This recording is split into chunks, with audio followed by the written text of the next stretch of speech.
Hi guys, welcome to our channel. రైతులకు శుభవార్త చెప్పిన సీఎం రేవంత్ రెడ్డి 2 లక్షల రుణమాఫీ పొందాలంటే ఈ 5 మీ వద్ద ఖచ్చితంగా ఉండాలి. ముందుగా కాంగ్రెస్ పార్టీ ఎన్నికల సమయంలో కాంగ్రెస్ పార్టీ అధికారంలోకి రాగానే వెంటనే తెలంగాణ రైతులకు 2 లక్షల రూపాయలు ఒకేసారి ఒకే విడతలో రుణమాఫీ చేస్తామని హామీ ఇచ్చింది. కానీ కాంగ్రెస్ పార్టీ అధికారంలోకి వచ్చి 5 నెలలు అవుతున్నా ఇంకా రుణమాఫీ చేయలేదు. కానీ రైతులు రుణమాఫీ ఎప్పుడు చేస్తారని ఎదురు చూస్తున్నారు. కానీ నిన్న సీఎం రేవంత్ రెడ్డి గారు తెలంగాణ రైతులకు శుభవార్త చెప్పాడు. ఈ సంవత్సరం ఆగస్టు 15లోగా 2 లక్షల రుణమాఫీ చేస్తానని హామీ ఇచ్చాడు. ఇది నిజంగా రైతులకు మంచి శుభవార్త అని చెప్పుకోవచ్చు. అందువల్ల ముందుగా రైతులు రుణమాఫీ కావాల్సిన సర్టిఫికెట్స్ను మీ వద్ద ఉంచుకోవాలి.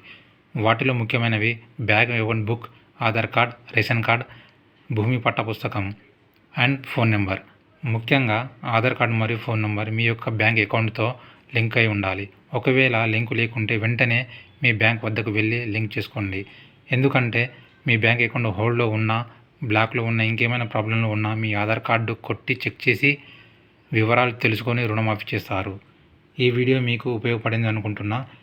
ఈ వీడియో మీకు నచ్చితే లైక్, షేర్, సబ్స్క్రైబ్ చేయండి అండ్ బెల్ ఐకాన్ కొట్టండి. ఇలా సబ్స్క్రైబ్, బెల్ ఐకాన్ కొట్టడం వల్ల నేను అప్లోడ్ చేసే వీడియోలో వెంటనే మీకు నోటిఫికేషన్ రూపంలో వస్తుంది. అది చూసి ఇన్ఫర్మేషన్ తెలుసుకొని మీరు ఆ పథకాన్ని అర్హులైతే వెంటనే అప్లై చేసి లబ్ధి పొందుతారు. ఈ వీడియో మీకు నచ్చింది అనుకుంటున్నా. Thank you for watching.